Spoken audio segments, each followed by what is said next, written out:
Dandora, wewe tafsiri. Ukiwa huruma, wewe tafsiri. Ukiwa bahati, wewe tafsiri. Wewe tafsiri.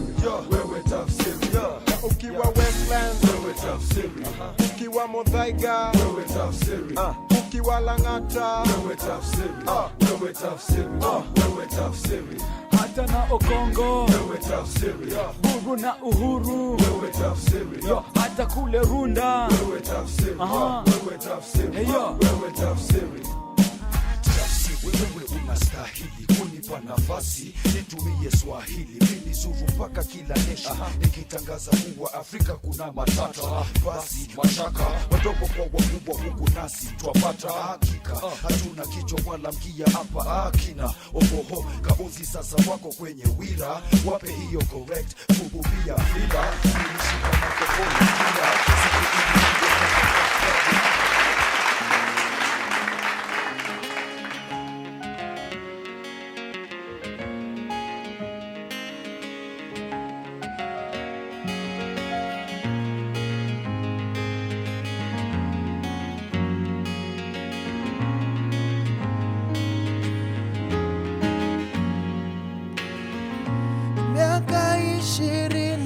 safari ilianza ya kutunganisha kama Wakenya.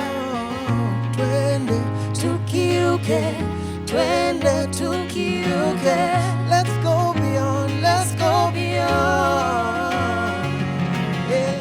Twende tukiuke, twende tukiuke. Let's go beyond, let's go beyond.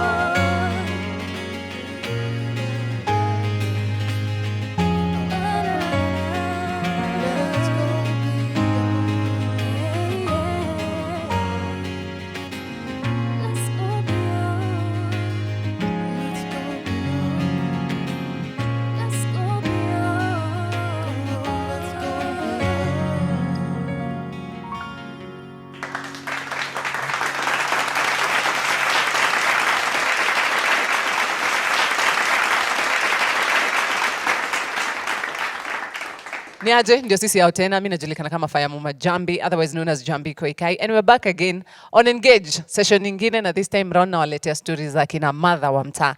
Unajua mother mtaani wanakuwa wamejituma, na kama hujalelewa mtaani wacha nikushow, akina mother mtaani ndio ule mother pale hivyo atauza mboga, lakini anahakikisha ana save chapa enough kupeleka mtu wake chuo. Mother atashona nguo, hakikishe familia iko well fed, rent amelipa. Nashangaa mother waga wanajipangaje. Today on Engage niko na mother wawili, great amazing women. Stories zao zitakuinspire, zitakumotivate na zitakuchallenge ukiwa hapo hivyo. Ujue you can do more for yourself. Hata ukiwa pale hivyo mtaani usidharau mboka yoyote, na inaweza kufikisha farova. Na pia kuna watu wanaweza kushika mkono na wakuvukishe hiyo boda. Welcome to Engage Mtaani.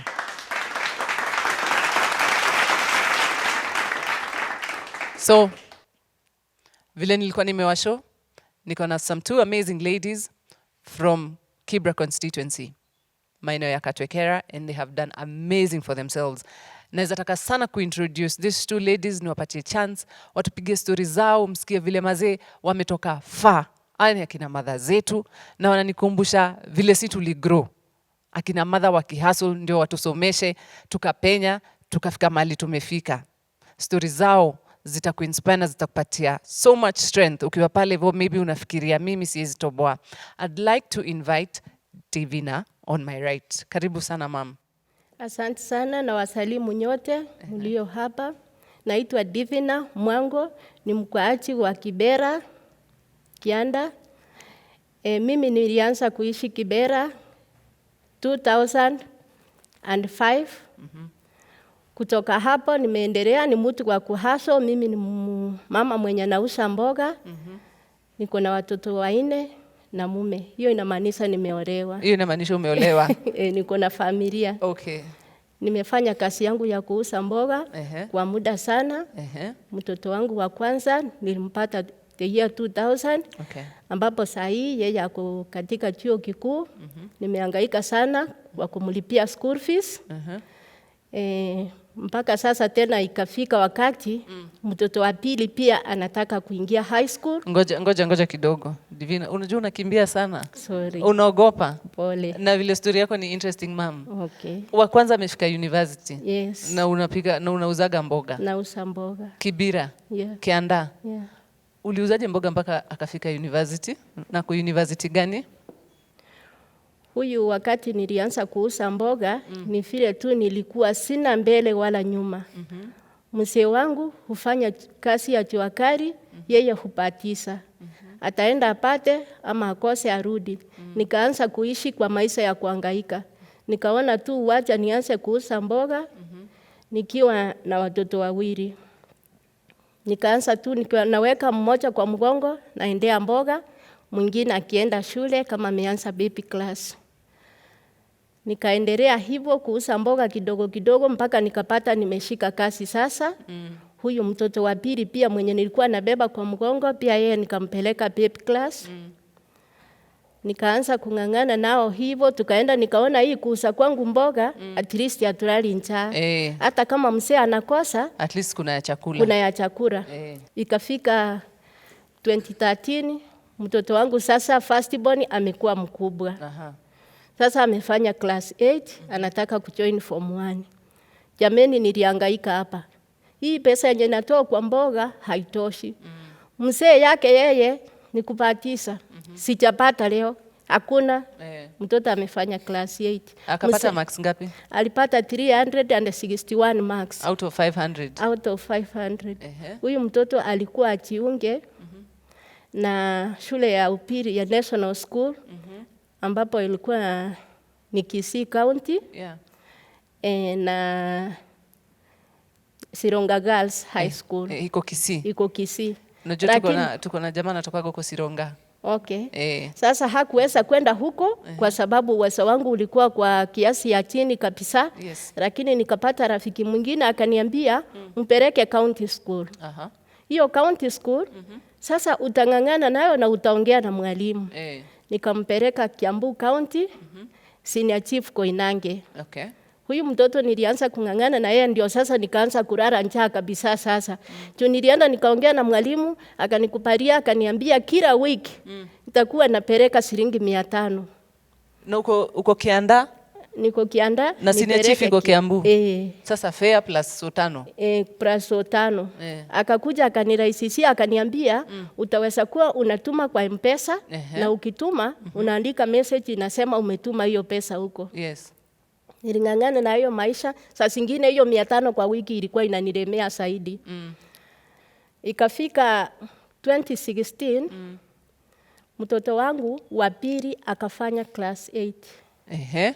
Sasa huyu mmoja first born ako Senior Chief. Ako Senior Chief. Huyu mwingine amefanya class 8. Alipata marks ngapi? Wa class 8 alipata 400 marks. Out of 500? Out of 500. Wow. Sasa hapa niliona kama nalia sana. Hata nikiuza mboga nilikuwa nalia sana. Sikuwa na uwezo. Kutoka familia yenye nilitoka sikuona usaidizi wowote huko kwa sababu nilipoteza wazazi wangu kitambo. Pole sana. Ikakuwa sasa nimekuwa na mahangaiko sana. Hata ukinipata kwa njia utaona huyu mama kweli ako na stress. Mtoto alikuwa anakuja ananiuliza mami, nimepita mtihani, nitaenda shule? Sasa mam, uko na watoto werevu hivyo sana. Mmoja ako Senior Chief na huyu mwingine amepata 400 out of 500. Na nasikianga wanasema watoto akili wanachukua ya mama sana sana. Walichukua zako ama za baba? Mimi hapo sijui. Sijui kwa sababu yaje inafanya sijui. Nasikia mzee akisema mtoto akiwa mwerefu ni kama mimi. Na nifanana kama mimi. Na wewe ndio unafanya kazi yote. Na mimi ndiye nafanya kazi yote. Sasa hapo siwezi kusema wasayansi ndio watatuambia watoto wanafanana nani. Wanasayansi walisema ni kina akili zinatokanga kwa mama lakini. Kama ni hivyo sasa mimi pia ni mwerefu hata kufikia sasa mimi ni mwerefu. Sana mama. Sasa kutoka hapo nilikuwa na mahangaiko sana, bado nilikuwa sina uwezo. Mtoto alikuwa ananiuliza mami, kweli nitaenda shule? Nikamwambia utaenda. Nitaenda ile nitaitwa. utaenda. Na ananiangalia hivi, ananyamaza, lakini akakuwa mzuri. Alikuwa anakuja penye mimi nakata mboga, ananisaidia kukata, tunauza. Hata saa hiyo hata tukilala njaa akisikia namtafutia school fees, ana shida. Na mimi kwa roho yangu, hiyo pesa nitatoa wapi? Wewe hautaenda. Naenda nalia tu kwa kona, na nikaona hiyo haitanisaidia, nikaamua nianze kutafuta shule kwa kijiji yenye nitamuweka, nimwambie utakaa hapa mpaka mwenzako akimaliza, pia wewe nitakupeleka boarding school. Nikiendelea kutafuta hivyo, nilikutana na rafiki yangu mmoja ambaye tunafanya na yeye kazi kwa community kama community frontiers. Akaniambia, "Mami, na wewe unaona unahangaika sana. Umewahi sikia kitu yenye inaitwa Shofco?" Nikamuuliza, "Shofco ni kitu gani?" Hata jina yenyewe sikuwa najua kuitamka ama inamaanisha nini mzuri. Nikamrudia tena, akaniambia Shofco ni organization ambayo ukiingia huko utasaidika. Hata labda kwingine wanasaidianga kulipa school fees. Nikamuuliza, "Unaingia aje?" Akaniambia, "Utaangalia kikundi uingie nacho, utaingia through kikundi." Hiyo siku ya kwanza sikumshika vizuri, nikaenda nikiwasa hilo jambo kwa sababu alinigusia inasaidia hata kulipa school fees. Sasa wakati nilienda nikakaa chini, nikaona tena nirudi kwake. Nilirudi kwake, akanielezea vizuri, akaniambia ni organization ambayo imeanzishwa na inalipia watoto school fees wale wamefanya vizuri. Sasa kama wewe utaingia kwa chama, utaenda huko. Nikamwambia mimi niko na chama ambayo tunalipa 50 bob daily. Hiyo chama itaweza ingia huku? Akaniambia ndio, mkijioga na itaingia huko. Tutafanya aje sasa? Akaniambia mko tayari niwaitie watu wakawafundishe? Nikamwambia acha niende niambie wamama wenzangu. Wakatuambia mtajiunga na sisi. Kujiunga na Shofco lazima ulipe shilingi tu 100 kila mwezi. Kila mwezi. Lakini sio ni poa? Ni poa sana. Kuliko 50 bob per day. Per day. Ukisalipa hiyo pesa, sasa wewe umekuwa member wa Shofco. Chochote itakachopatikana tutakuwa tunakuhusisha, na kama mtoto atafanya vizuri tutakuchukua. Kasema mimi tayari mtoto wangu asafanya nini? Safanya. Lakini tukaregister. Vile tuliregister, after 2 weeks nikasikia wameleta sasa ujumbe ya kwamba wale watoto ambapo walifanya class 8 na wako na max 300 and above, wachukue details zao wapi? Shofco. Nilikuwa wa kwanza kuchukua huko, hata kama nilikuwa sijajua kwenda ndani kabisa, lakini nilikimbia huko wa kwanza. Ulijituma? Nilijituma.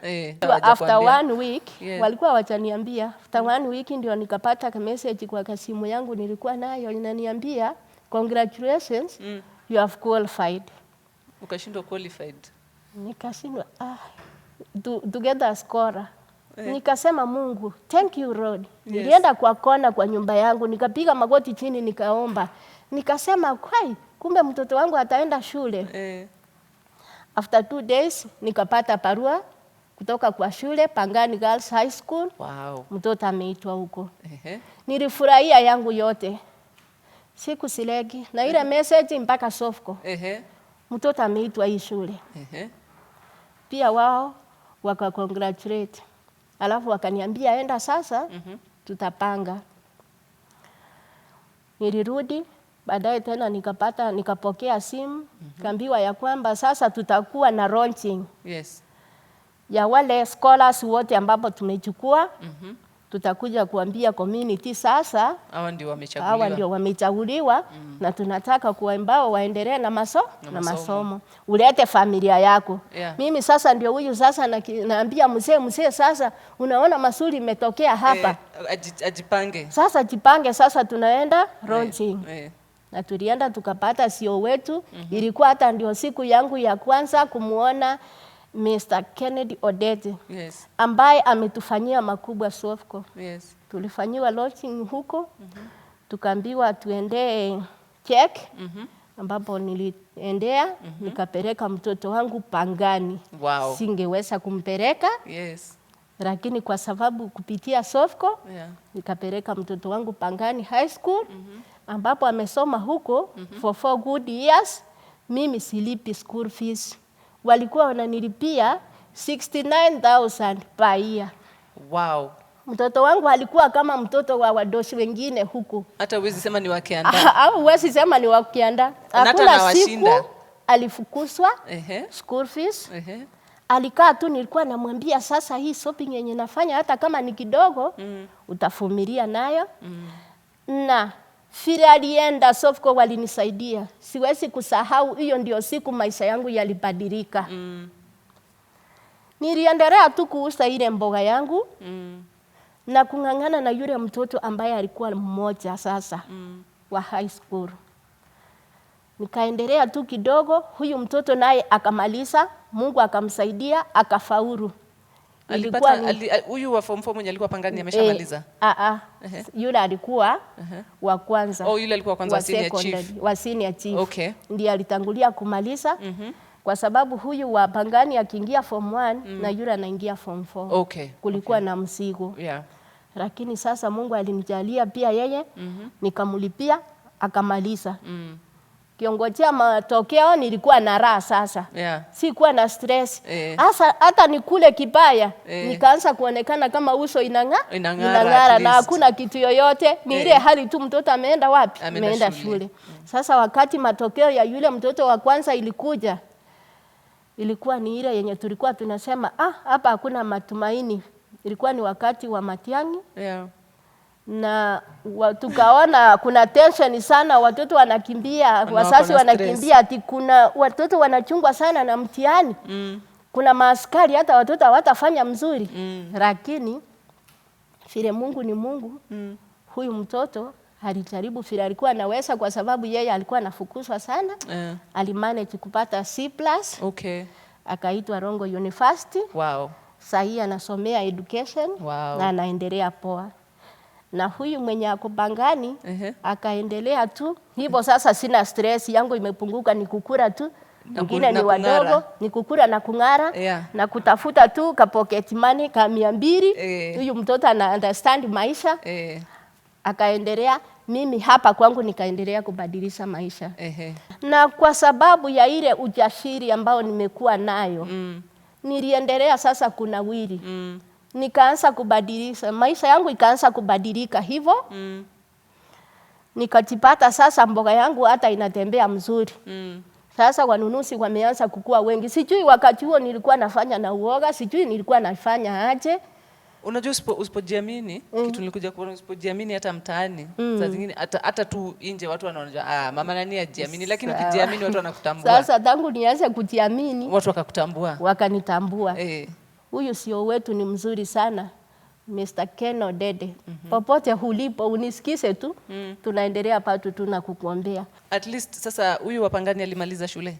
Wa Pangani alimaliza last year. Akamanage kupata grade ya B+. Kwa sahi anasoma JKUAT University. Ako JKUAT? So uko na watoto wawili university? Ndio. Kutoka Kianda? Kutoka Kianda. Mama. Sasa wamadhe wengine uko mtaani wakikuona unasikiangaje? Hawa sahi sio yule mama mwenye alikuwa na barara. Ndio nasema maisha yangu ni Shofco imeyabadilisha. Punde tu kidogo kaona tumeletewa hapa hospitali. Mungu, kumbe hatuendi mbali. Sahi hata nikigonjeka ni huku. Sasa nimekuwa empowered sasa. Taweza kuambia mtu henda huko, kuna hospitali ya wapi? Ya Shofco. Kutoka hapo tumeendelea na Shofco. Mpaka sahi naona ya kwamba Shofco imebadilisha maisha yangu, na sio yangu peke yake. Ni ya wamama wengi. Ni ya wamama na wababa kwa community. Community yetu ya Kibera imetufanyia mingi mpaka tena sasa tunaona kama sio corona tungekuwa tuko mbali, tungekuwa tuko transformed. Aungeona ile uchafu, kwa sababu hata kama ni kufagia ungefagia. Sio tulikuwa tumefagia, anatuwekea watu wanatufagiria mitaro na wanalipwa. Anawalipa. Wow. Kidogo tu maji ikaingia. Maji ni karibu bure. Mtungi huko tulikuwa tunachotea shilingi 5, lakini saa hii ni tu bob kwa mtungi, ni maji safi. Haijapita kwa mtaro ile yenye itachanganyika tukunye chafu. Ni maji yenye inatoka juu, ikitiririka tu kama imewekwa kama stima. Kweli. Niliona. Ni maji safi kabisa. Yeah. Yani kusikiza story yako na kuona umetoka Canada na sasa watoto wawili university na vile Shofco imekusaidia. Pengine tukimalizia kuna mama pengine anakuwatch ako kwa ako kwa anaweza kuwa kwa ile hali ulikuwa. Unaweza ambia mama kama huyo nini? Wamama wenzangu wa Kibera kwa jumla, tumetoka mbali. Wengi mnanijua, mimi ni mtu wa community, ni CHV na wafanyia kazi. Mara nyingi mnaniona nikifanya kazi ya kusunguka huku na kule, sio ati nalipwa. Najitolea kufanya hiyo kazi kwa sababu nimeipenda penye imenitoa. Kwa hivyo nakushauri utoe shilingi yako 100 kila mwezi kama uko kwa kikundi, ujiunge nasi. Sisi wote tuko Shofco na tutakuwa tumebadilika na tubadilishe maisha yetu ya Kibera. Wow. Asante sana mama. Asante. Asante sana. Na tunashukuru na tunakuombea na watoto wako najua they will make you proud. Amen. Na tutazidi. Asante sana. Hiyo story yako inatuinspire na inapatia wamama wengine nguvu. Asante sana.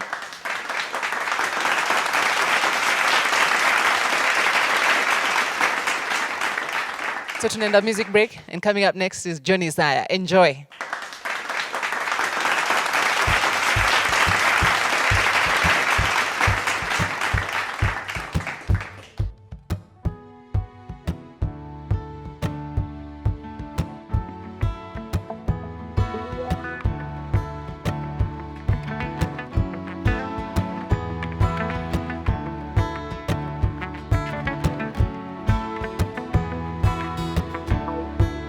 So this song is called Praise for Me.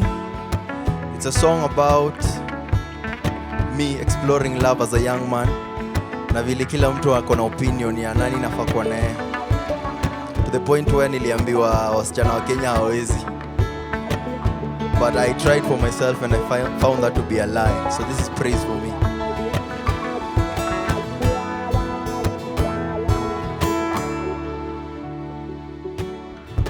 Walisema ni wachane na Shiro, eti ataniangamiza mfuko, eti ukweli ni hanipendi. So I tell her to pack her things and go. Walisema nitoroke Adhiambo, eti sitawezana na maringo. Walisisitiza ye anaweza tujipenda. Kwa hivyo nimwambie funga virago wewe nenda, ila mwenye kiatu ndiye ajua kama kweli kinamfinya. See, she prays for me. How about you? She cares for me. She gives me food too. She puts up with my flaws. Hadi Jesus knows my baby prays for me. How about you?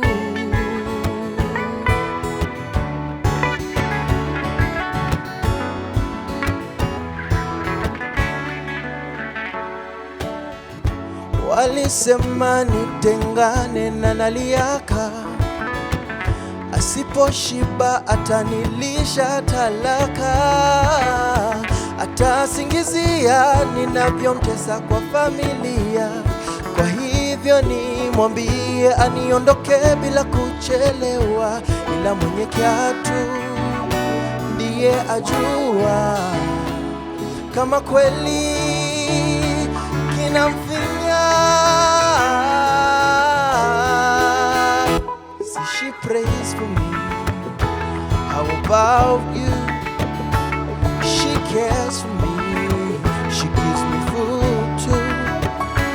She puts up with my flaws. Daddy Jesus knows my baby prays for me. How about you?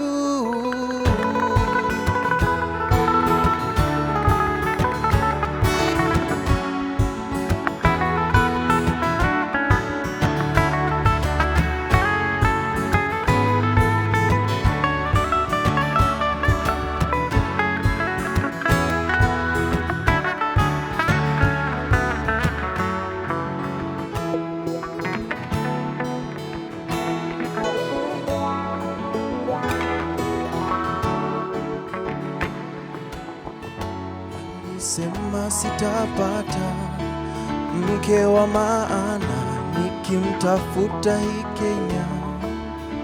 Walidanganya, walisema sitapata bibi wa maana nikimtafuta hii Kenya. Walisema sitapata rafiki wa maana nikimtafuta hii Kenya. Walidanganya, walisema sitapata bibi wa maana nikimtafuta hii Kenya. Walisema sitapata mke wa maana nikimtafuta hii Kenya. Walidanganya, walisema sitapata rafiki wa maana nikimtafuta hii Kenya. Walidanganya, walidanganya, walidanganya, walidanganya, walidanganya. 'Cause she prays for me. How about you? She cares for me. She gives me food too. She puts up with my flaws. Daddy Jesus knows my baby prays for me. How about you?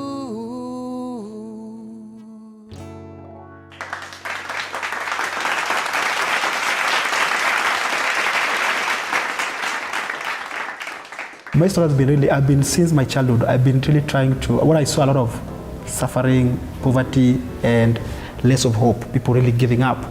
So I wanted to use, and I knew we don't have much time in this earth, you know what I mean? And the world is full of people for themselves. So what can you use for yourself to give out to the community? You know what I mean? That you can count that you didn't waste your time in this earth.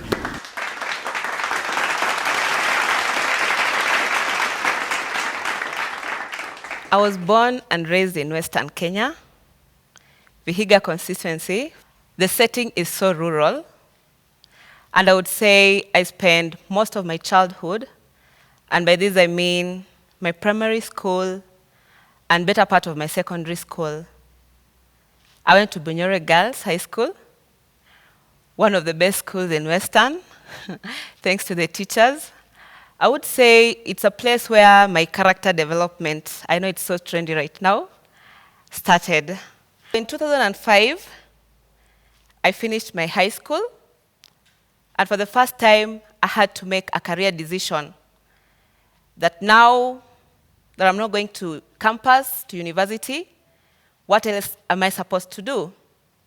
And I remember my mom by then came home. I had gotten a B-, and she suggested that we try and apply to go to clinical medicine course. And in 2006, I joined Kenya Medical Training College, and this is where my career path started. I totally transitioned from wanting to be a judge to studying clinical medicine. I graduated in 2010. My head was full of books, and I was very eager to see what the world offered me. I did my internship, and this is the first time I came into practicals. I was able to meet my clients, talk to them, and my main goal was to change lives. I got an opportunity to work with Shofco.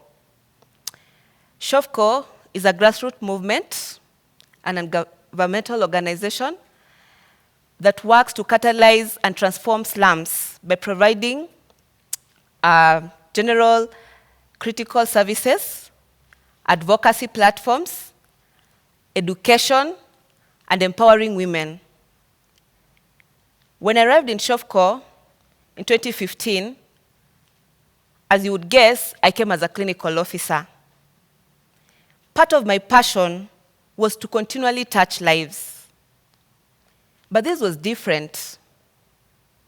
When I got into the urban informal settlements, I had never seen such kind of need among people. And it was not just about health. It was many other things. The program that I started then in Mathare was a small program. The healthcare clinic was starting there for the first time, and I was tasked with starting the health program. When we arrived in the urban informal settlements, and this runs across sites, both Mathare and Kibera, where we have clinics serving urban informal settlers, giving them healthcare for free. I realized that Kennedy's vision was to address the need in the urban informal settlements for communities that were very vulnerable. And at that point, I had to position myself to really envision this together with the organization. So in 2015, up until the following 3 years, we dealt with addressing the need for healthcare. Most of our clients came in very sick.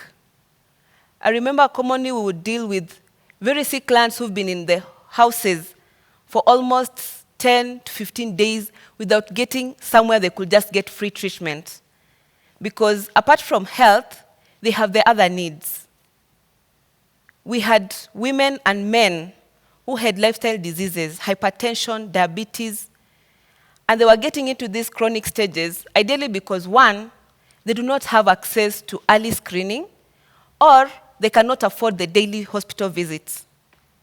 But Kennedy, through his vision within Shofco, had made the healthcare so sustainable and so affordable for these communities by ensuring that there was early screening when we got on the ground, and that when they came to our clinics, they either got the drugs for free or paid very little fee. So we also had mothers who would deliver in their households, and the children would die. And we also had children who had starved so much that they got into malnutrition. So when they get to the facilities, you're torn in between treating the disease they've come with or being able to address the fact that they also have other needs. I joined Shofco as a clinical officer. And I remember in 2016, when the program started growing so much, I realized that this is just not clinical. I need to push myself to the next stage. I need to learn skill, a skill in leadership, a skill in management. My team was growing. Apart from dealing with the clients, you are dealing with both internal and external stakeholders. We had to call on the Ministry of Health, other partners, and even internally, you had to make sure that the health program is becoming relevant. Because like I've mentioned, we had other programs, and they still run up to now. And I remember in 2016, I went back to school to pursue my higher diploma in health service management. Ideally, this was to make me just go beyond the clinical work and the technical work. In 2018, the organization was growing. And as change comes, you really need to remain competitive. And so, there was restructuring happening. I remember if I had not done my higher diploma course and proved that I could be a leader, I would not have grown. But all through the changes, I was actually promoted to be a health manager, all the way from a clinic coordinator. I didn't take this change just as it was. In fact, Immediately after the promotion, hardly a few months, because I had just finished my higher diploma, I started my undergrad. And I wanted to study more and improve myself. So I joined KEMU to study health systems management. And I'll be graduating, God willing, this October. And that does not stop there. In April this year, after working with Shofco for 5 years, I was actually promoted to the Director of Health, which is a capacity I work in right now. Ideally, Shofco pushes you to be better. And this is not just internally, this is also externally. Because the opportunities you're given for growth, the challenges that come to you as a leader beyond just the programmatic, they make you yearn for more. And I'm sincerely thankful to Kennedy Odede, the founder of Shofco, because it does not just come like that. A lot of capacity building goes in, and also the passion for the communities. So for me, I look at my story from very many angles, because I have been able to interact with the community. For instance, it does not just focus on community and health. You have to link with other stakeholders and the whole multi-sectoral approach. That if you're dealing with health, with vulnerable communities, the ideal goal is to make sure that they're empowered. I remember when we came in, like I said, we did a lot of treatment. And 4 or 5 years down the lane, we asked ourselves if this is what we really wanted to do for the rest of our life. In the urban informal settlements, diseases keep coming up. They have poor waste management system, poor water supply, and therefore, most of the diseases will still recur. But what do we need to do beyond just receiving these people into our clinics for treatment? We need to teach them how to prevent avoidable diseases. And currently, we are working with the Community Health Volunteers Network that goes household to household, empowering them with information and conducting campaigns on early screening for disease. This way, communities can live beyond being very vulnerable and depending on treatment. They can actually save their money and divert it to education or any other thing. I also look at it, apart from empowering communities, my story has taught me that as a person or a leader growing up in health, you really need to improve yourself. Opportunities will come, but it only favors a prepared mind. I'm a simple girl from Vihiga, right here in the middle of urban informal settlements in the heart of Nairobi, making changes. It all takes passion. It all takes partners. It all takes the belief to give people opportunities. If I had not been given an opportunity by Shofco, I would surely not be here. And other people who are being given opportunities in the urban informal settlements to improve their lives. To anyone listening to me out there, this is an opportunity for you to come and create impact. And most importantly, let's start with the vulnerable communities.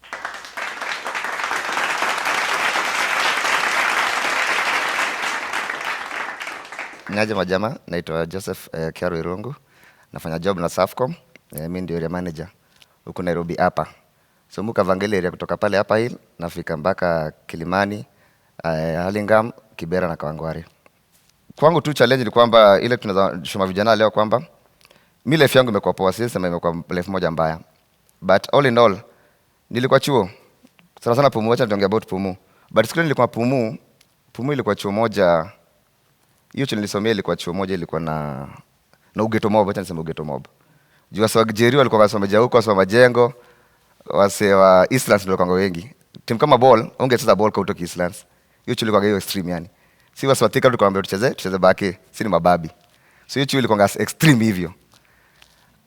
Kitu nilikamkunotice hiyo chuo ama kitu nilikamkulani life, ile group mentality, ile peer pressure, ile ilikuwa real. Ile chuo ilikuwa real. Ile pale nisomea ilikuwa real.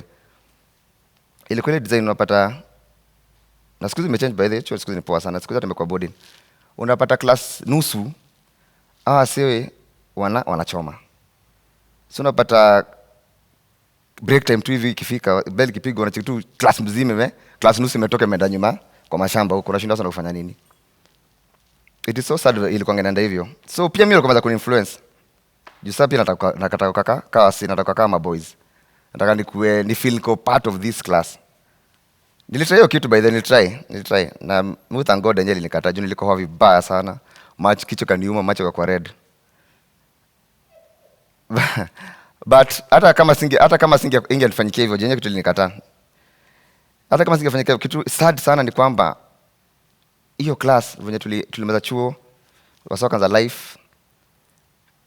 Baadaye mpata na maboys wengine tao. Unaulizani aje, ule anaendaje. Alisa radio story vya pesa amesema utasikia msali madwa. Ule na alienda ako ndani. Na niame kwa mgondia na nyonga wa seta au. So story tu vya pesa alikuwa amepitia hapa akisema. Kwangu tu ni advice. Mabeste ni wapoa. Kuna mabeste ni kitu poa sana. Kuna mabeste ni kitu fiti. But mabeste na kuinfluence in life. Yeah? Ukiona group si poa.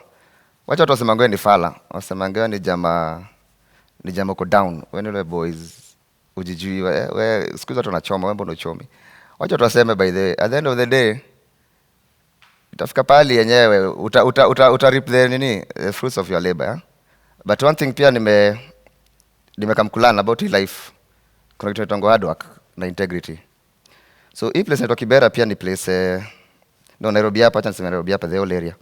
Ni place iko na kila ina watu. So kucheki pande ya Halingam na Kilimani kuna wasiwadosi sana, ni extreme.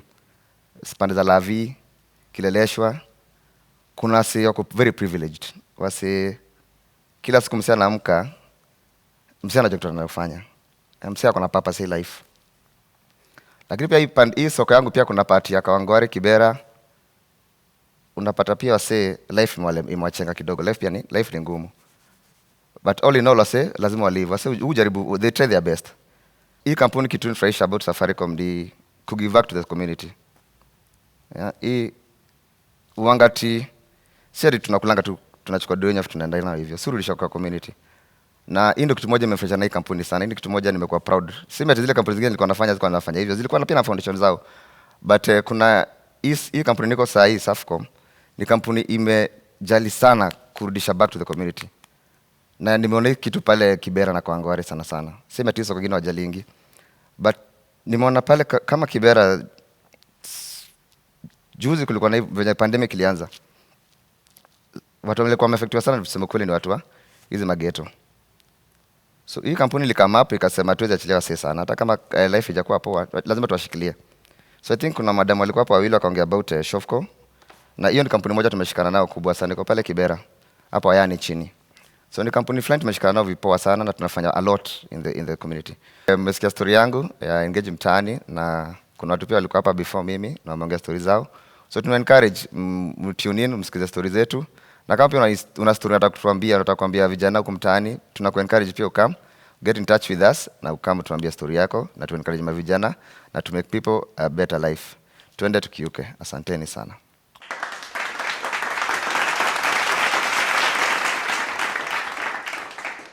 And we go on another music break, and coming up next for you, ni singer-songwriter Shari Africa. Give it up for Shari Africa. So this song is called Arita. Arita is basically disco matanga and night vigil. And so kwa disco matanga there's something called ngoma. Ngoma, from where I come from. And so funny things used to happen at Aritas. And you'd see my uncle Kaka used to escape the homestead to go to Arita, and then the next day he'd come back. My grandfather would beat him up, and then he'd still escape to go to the next Arita. And weird things used to happen there. Guys would kill each other, wives would escape their houses to go to Aritas, and so on and so forth. And so, I like to cement things from my culture. I like to inspire people to be proud of where they come from and to spread it so that, we don't lose our culture in the process of growing up in technology and stuff and internet and, all these things. And so this is Arita and the funny things that happen there.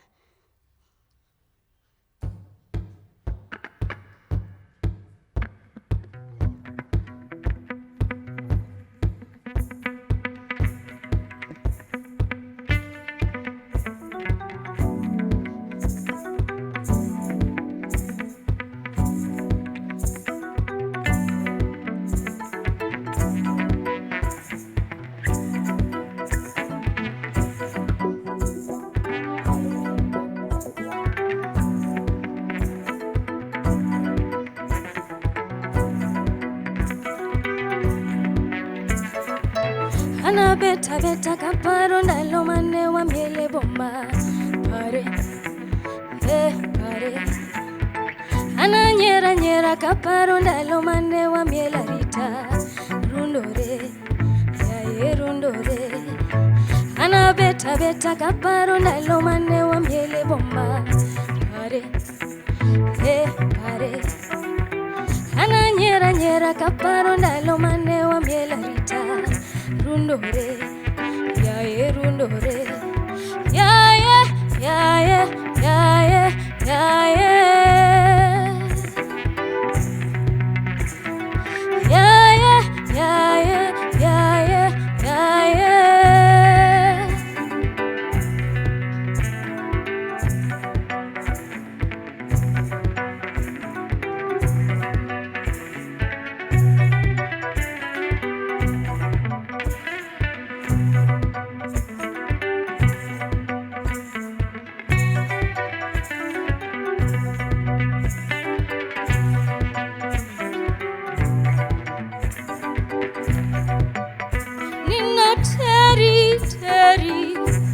Sama meseni way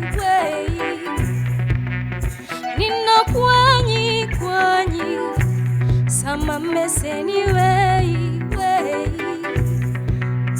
Bodo gilo Tingo panga Tunyara boge Utweo leso Chio tieno Biro kende Utieno biro bange Kotingo beti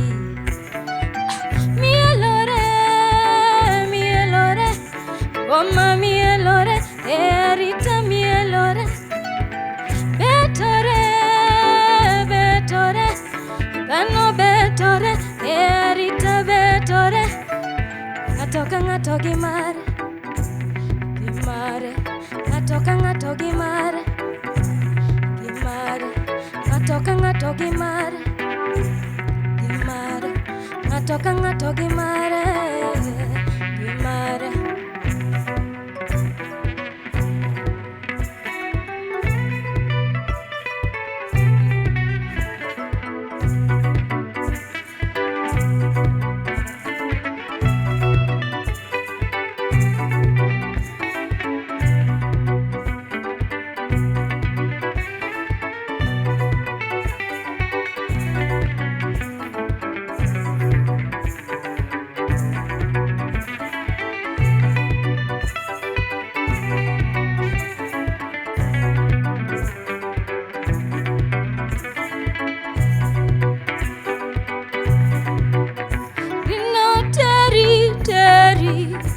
Sama meseni way Nino kwanyi Sama meseni way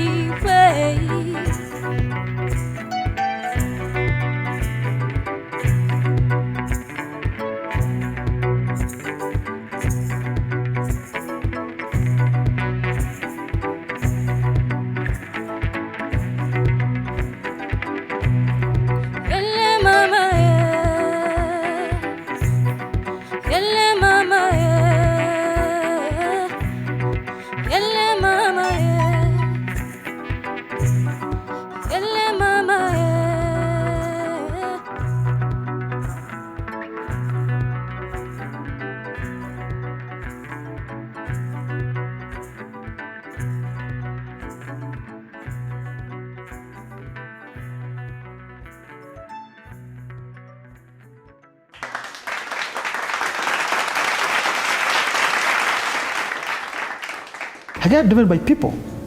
You know, people that I meet, I mean, and every time I feel like I'm gonna give up, I meet someone, their stories is amazing. When you listen to human being stories, they drive. So when I'm feeling down, I will read some books, I will talk to people, and I just feel really driven.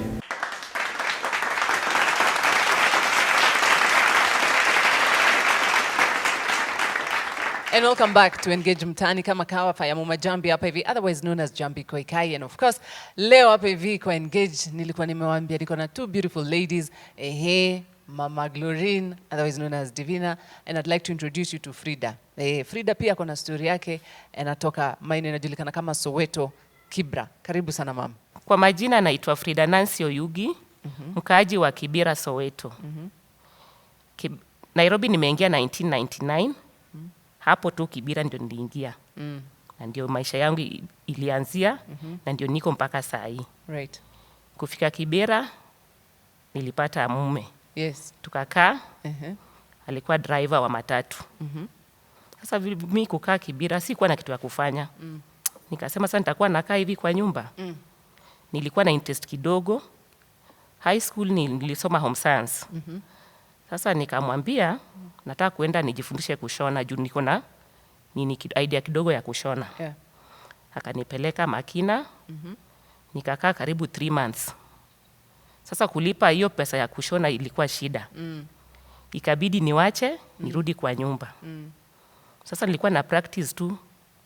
Na kuna mama alikuwa hapa Olympic, nikaanza kupractice naye. Bahati mzuri ama bahati mbaya nikapata mimba ya kwanza. Bahati mzuri ama mbaya? Si sasa masomo ile yangu imeisha. Mimi naona ilikuwa bahati nzuri lakini anyway.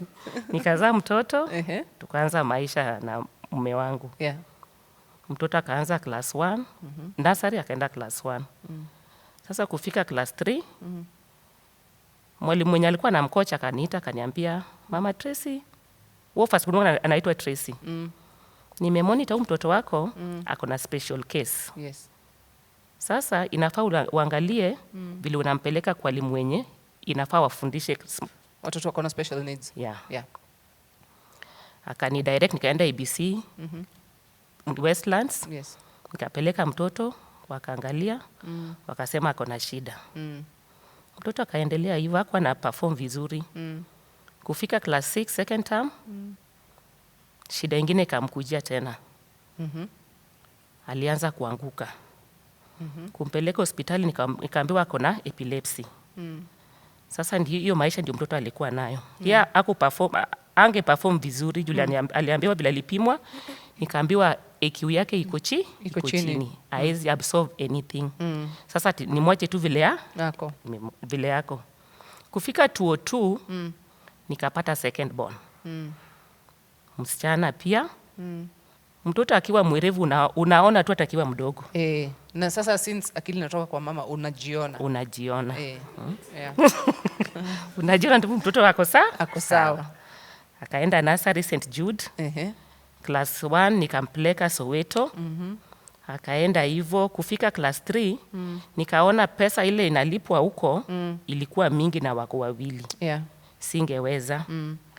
Nikatoa mtoto Soweto, nikapeleka Olympic Primary juu hapo hawakuwa nalipa school fees. Olympic Primary. Sasa bila lingia class 4, mtoto alikuwa nakuwa number 1, 2, 3. Akianguka sana number 3. Na siku ile amekuja number 3 analia sana. Namwambia baby ni nini mbaya? Ati mama, ni kama teacher aliniibia.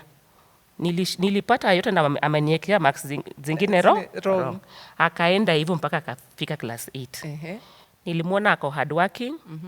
Alikuwa anakuja na hizo marks. Ali maintain hiyo marks yake 400, 420. Akichurudi chini ni 380, 390. Kufika third term, sasa alikuwa nasoma excess. Mpaka sasa kila saa mama anaumwa na kichwa. Nikasema shida ni nini? Ama ni homework mnapewa mingi. Nikaenda shule, nikaongea na class teacher, nikamwambia from today, ilikuwa imebaki 3 weeks waanze mtihani. Na kuomba sana usipatie Beni any homework.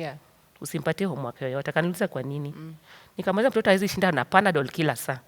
Juu akikuja ako na composition, ako na insha, ako na nikasema easy anaweza fanya na night. Mwache tu adili na hata kani storybook asome storybook. The teacher was on my side. Alimwacha hakuwa anapewa homework. Sasa vile walifanya mtihani, results zikatoka, alikuwa na 399. Wow. Sasa badala afurahie, yeye analia. Na wewe umefurahi? Na mimi nimefurahi. Na kumwambia Beni, unalia nini? Ati mama, nilikuwa nimesema ninapata 400 na sijapata 400.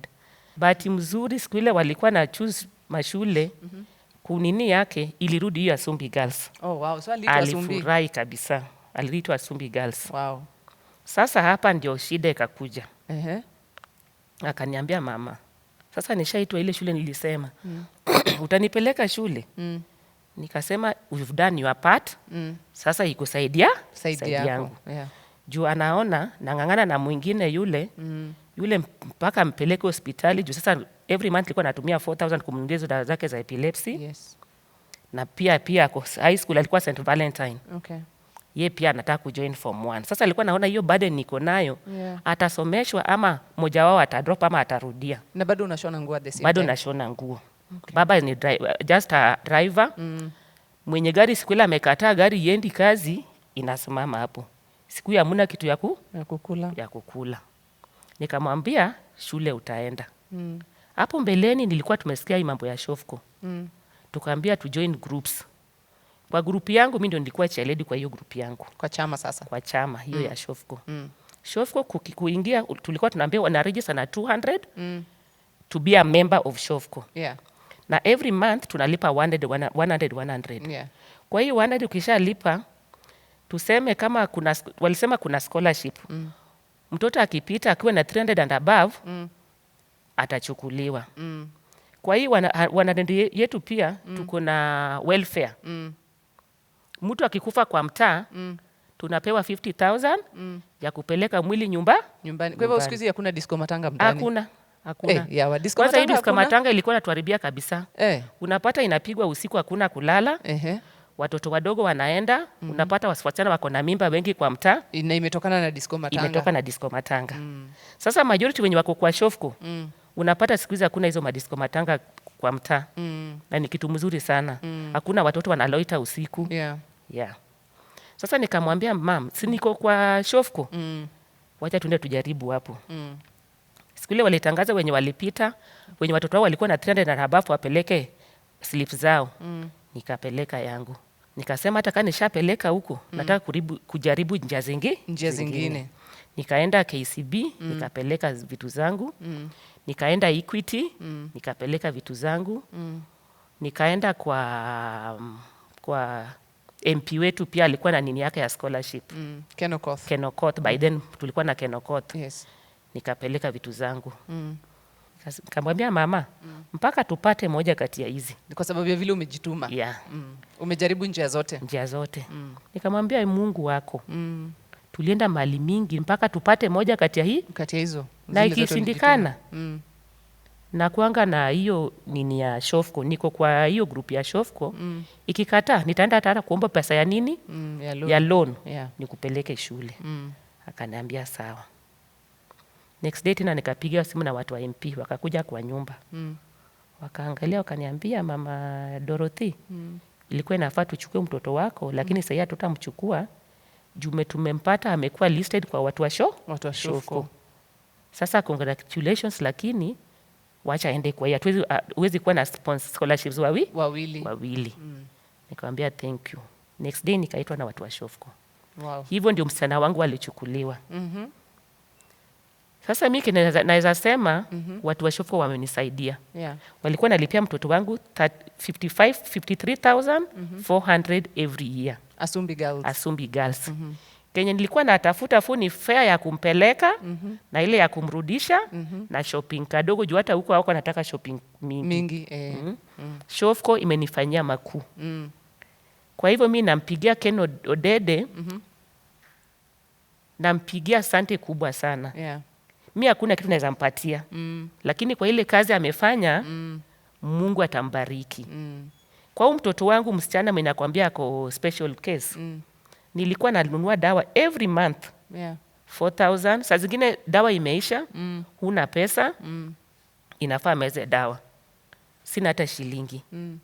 Shofco waletuletea hospitali hapo. if you are a member of Shofco, unalipa 100. Ile dawa nilikuwa nanunua ya 4,000, nikishaweka hiyo 100 yangu na niende nionyeshe hiyo kadi yangu, napewa dawa for 3 months. Wow. Shofco imetusaidia. Yes. Ya pili vile walichukua watoto wetu wakapeleka mashule. Watoto wakifunga shule. Wanawaita hapo, wako na mentor, wanawament watoto. Hakuna siku tutapata watoto wanarandaranda kwa mtaani. Hiyo inasaidia hata inasaidia kabisa. Teenage pregnancies. Teenage pregnancy. Nauliza mama, leo umefundishwa nini? Tunafundishwa vitu mama. Hata wanatuambia ukienda chini watakutoa kwa skola. Sasa mpaka tufanye tu bidii tusimesi. Msichana wangu amefanya bidii hizo 4 years. Hakuna siku amepata less than B+. Kwa hii nini yake? Kwa mtihani yake. Wow. Na kenye mnufaisha kabisa, alimaliza mtihani yake last year. Results kitoka. Beni alikuwa na A-. Sasa ameingia uni ako JKUAT. Anafanya marine engineering. Nikamuuliza, mama, hii marine engineering we ulisikia wapi? Akaniambia we relax. Relax, najua kenye nataka kufanya. Nitakutoa kwa hiyo nyumba ya mabati unaishi na kupeleka mbali. Wow. Sahi I'm proud. Yes. Hata kama nakaa kwa slums, najua maisha yangu isha change tayari. Yes. It's just a matter of time. Just a matter of time. Yes. Mkitembea huko Kibich mna feel, yani kuna furaha ingine, yani at least una feel. Yani siku ile nilikuwa napeleka mtoto JKUAT, wamama walisimama wako hivi. Abaamini. Wanakuangalia university. Kutoka mtaani. Unajua wale watu wa Jagro mtaani maybe wanaweza ona hiyo si kitu kubwa. But mtaani kwetu si watu wengi wanaendaga university. So hiyo ni kitu kubwa sana. Ni kubwa.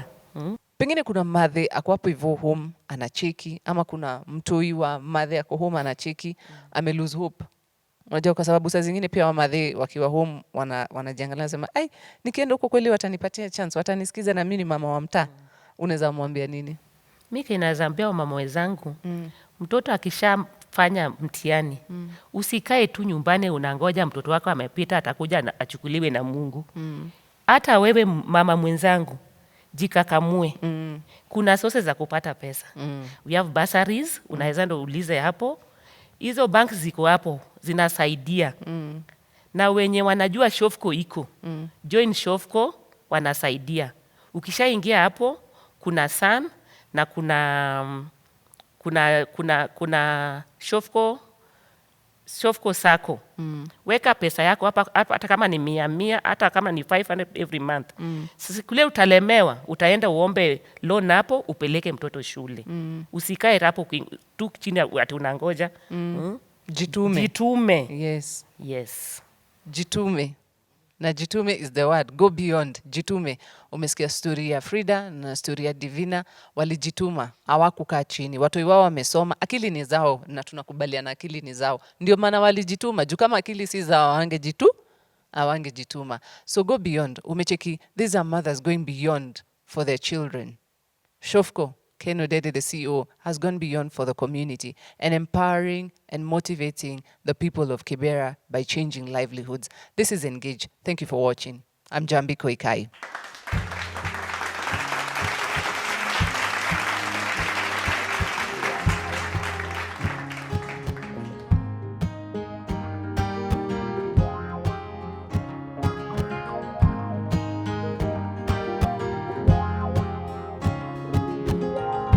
So this song is called Wasili. It's a song that talks about the patience that is required in the journey of love. This song niliandika after kuachwa, just sikuwa fast enough. We ongoza nikufuate, unachotaka sema nikupe, kwa mapenzi na huduma na furaha ya kipekee. Usiogope, tutafika, amini nitakulinda, wewe na mimi. tutafika, amini tutafika, yeah. Pamoja tutawasili.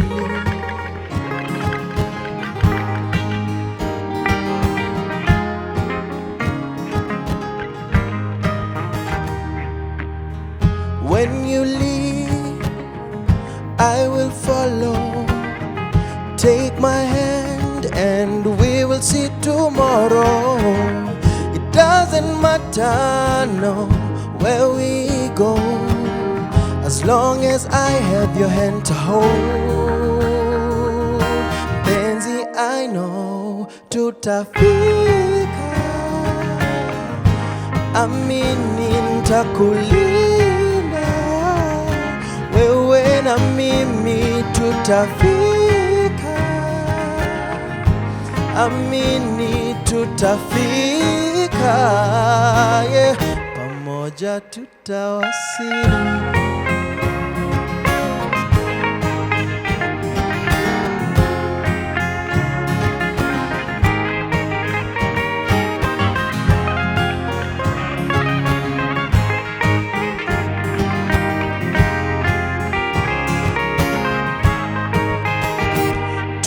Tutafika,